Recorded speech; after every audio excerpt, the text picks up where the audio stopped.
Hello guys, and welcome back to another video.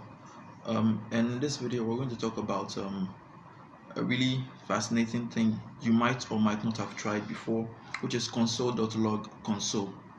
So basically what this does is it logs the console object to your console, and it might surprise you to know that there are actually a lot of methods other than log that you can actually use to print stuff to your console.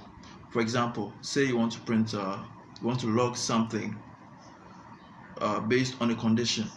So let's say you want to check if a number is a prime number or not. So if it's not a prime number, then the console should log something. So we have console.assert, which does that. It logs a message based on the condition. So when the condition is false, it logs the message.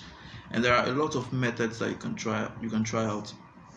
There are console.error, which logs an error.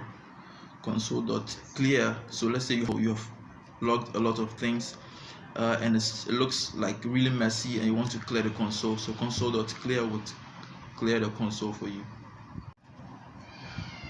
Or let's say you have a group of messages you want to log together that have some relation.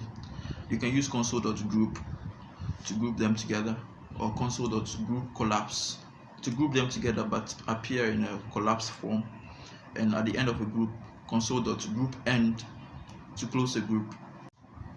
To check out the full list of methods available with the console object, I'll leave a link to MZN web docs below so you can check it out and make sure to practice.